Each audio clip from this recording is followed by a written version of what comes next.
Oke, assalamualaikum. Hmm, Today kita mau bahas tentang tutorial bukan kinematik ya, kinetika ya untuk yang sekarang. Oke, kinematik kan kita udah bahas di pertemuan-pertemuan yang sebelumnya. Sekarang saya akan bahas tutorial pertama terkait dengan kinetika. Oke, let's see.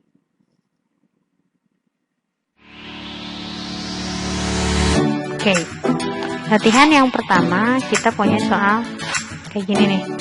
Jadi si bendanya itu bergerak ke bawah dengan ada kecepatan awal, kemudian ditarik juga sudutnya 30 derajat.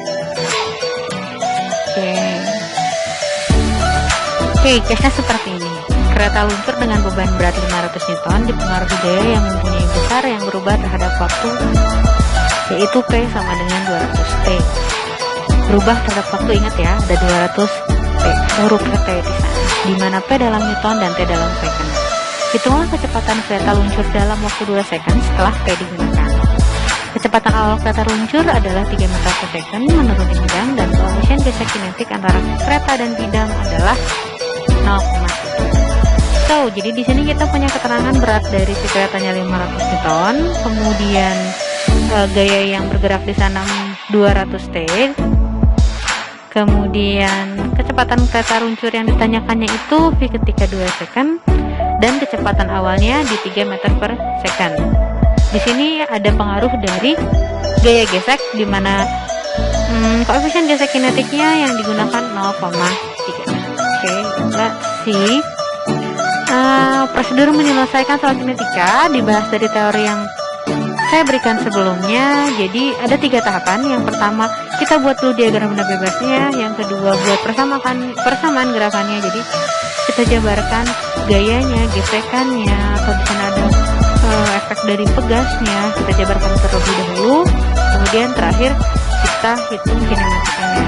Jadi kinetika itu udah gabungan dari all of kinematika dan statika. Nih, kita mulai selesaikan ya soal yang tadi. Nah, yang pertama tadi kan tahapannya adalah membuat diagram benda bebas. Di diagram benda bebas, kita kan punya gambarnya seperti ini. Saya pindahkan dengan arah kecepatan ke bawah. Oke, kita punya P, punya W, punya N, dan punya F gesek. Ini yang paling umum kan.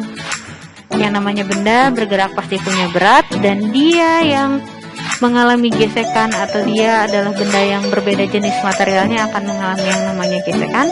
Di setiap gaya gesek ada yang namanya gaya normal. Oke, jadi di sini yang paling umum ada P, N, F, G, dan W. Oke.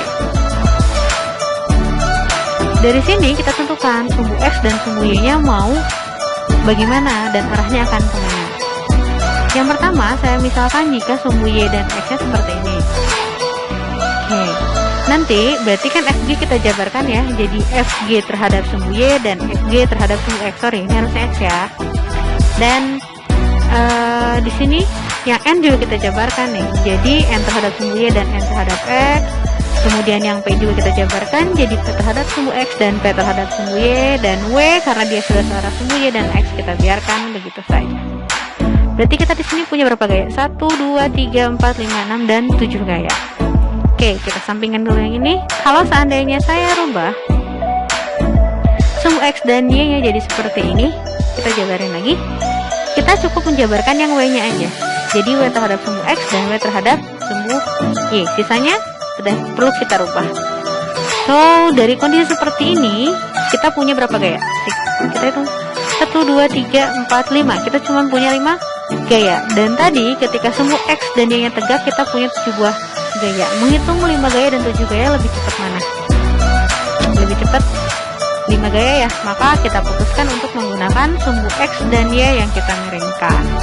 Oke, diingat ya, 30 derajat. Oke, kita buat DBB-nya, maka DBB-nya akan jadi seperti ini. Dari sini kita bisa langsung masuk ke persamaan gerakan.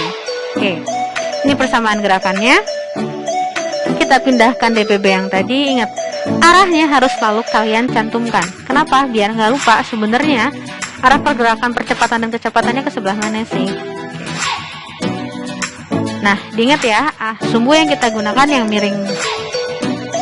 Oke, untuk yang pertama Di sini kita punya keterangan bahwa beratnya 500 Newton.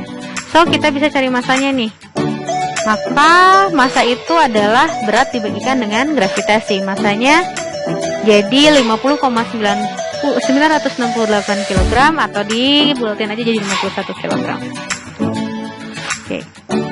And then kita bikin persamaan gerakan di mana sigma Fx sama dengan M kali A dan sigma Fy sama dengan M kali A. Kita coba selesaikan dulu sumbu X.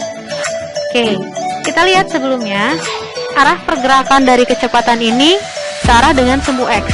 Maka di sini di arah sumbu X ini percepatan yang A-nya akan ada nilai, sedangkan di arah sumbu Y kalau kalian lihat tegaknya tidak ada pergerakan sama sekali. Jadi A pada sumbu Y pasti akan jadi 0. Oke, kita selesaikan satu-satu. Di Fx kita punya berapa gaya? Ada 3 gaya ya. Ada P, ada Wx, dan ada Fg. Dimana P ke kiri berarti negatif, Wx ke kiri berarti negatif, dan Fg ke kanan berarti positif. Jadi min P min Wx plus Fg sama dengan M kalikan A, massa dikalikan percepatan. Dan kita masukin semua nominalnya berapa? P kita ketahui 200T, Wx, nih Wx ke sebelah X kalau kalian jabarkan jadi W sinus 30 atau 500 sinus 30 ditambahkan dengan Fg. Fg sek gaya normal dikalikan koefisien gesek kinetis atau statis, karena dia bendanya bergerak jadi yang kita pakai yang kinetis. Jadi N dikalikan 0,3. Dari persamaan ini semua yang kita ketahui udah kita tempel ya, tapi kita nggak punya N sama nggak punya A. Berarti kita coba dulu ke persamaan yang satunya. Sigma Fy sama dengan M kalikan A. Oke, di sumbu Y kita punya N dan Wy, di mana Wy-nya negatif ya ke bawah dan N-nya ke atas positif. Wy-nya berada 500 kosinus 30 dan N sama dengan 51 dikalikan A. Tadi saya bilang bahwa di sumbu Y tidak ada pergerakan sama sekali. Dia nggak terbang-terbang ke atas atau turun-turun ke sebelah bawah kan, dia meluncur searah dengan sumbu X negatif. Gitu ya, tidak bergerak searah sumbu Y positif ataupun sumbu Y negatif. Maka si A di sumbu Y-nya adalah 0. Oke, berarti kita bisa jabarkan min 500 kosinus 30 plus N sama dengan 51. Oke, N sama dengan 0 ditambahkan min 500-nya kita pindah ruaskan jadi positif 433,013. Maka sih gaya normalnya sebesar 433,013 Newton. N ini kita bisa pindahkan ke persamaan yang pertama di sumbu X. Oke, kita masukkan 433,013-nya. Nanti kita jabarkan. Kita punya persamaan ini. Min 200T dikurangi 120,096. Ini hasil dari perkalian 433,013 dan 0,3. Terus dikurangi 250 yang ini. Sama dengan 51A. Maka untuk cari percepatannya berapa, kita bagikan 51. Nanti dapat hasil akhirnya seperti ini. Min 3922T min 2,355. Oke. A positif atau negatif mencerminkan arah. Jadi kalau misalnya yang kirinya sama kita nanti dikalikan negatif lagi, jadi maksudnya perlambatan gitu karena dia turun ke bawah, atau mau dibiarkan begini juga boleh. Ini nanti jadi positif dua-duanya juga boleh. Oke. Ingat di persamaan kinematika, di sana kalian akan mengenal dV sama dengan ADT. Oke, diingat kembali, dibuka kinematikanya. dV sama dengan ADT. Maka di sini untuk mencari V-nya kita bisa integralkan dong. Oke, diketahui VO-nya 3 meter per second. Maka dV diintegralkan dari 0 sampai dengan V yang kita tuju. Kebetulan 0 di sini adalah V0 di awal. V0 di awal kan diketahui 3 meter per second, maka ditulis 3 dan sampai V yang ingin kita ketahui. dV sama dengan 0 sampai T yang ingin kita ketahui. Tadi saya bilang saya positifkan semuanya di sini karena negatif positif di sini hanya menunjukkan arah.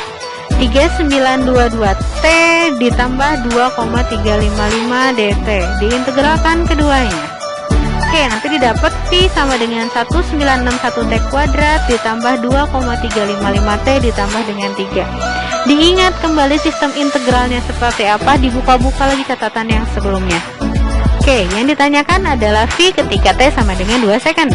Oke, maka tinggal kita masukkan aja V sama dengan 196 dikalikan 2 kuadrat yaitu 4 ditambah 2,355 dikalikan 2 ditambah dengan 3, maka akan didapatkan hasil 15,6 meter per second. Untuk case tutorial ini selesai sampai di sini. Jadi nanti teknisnya supaya kalian bisa coba diulang lagi soal latihan di contoh soal yang sebelumnya, dan kemudian kalian coba kerjakan lagi dan ulang lagi tutorial yang pertama ini. Oke, mungkin sekian tutorial pertama dari saya. Selamat belajar, semoga kita semua sehat selalu ya. Sampai jumpa kembali di tutorial yang berikutnya. Assalamualaikum.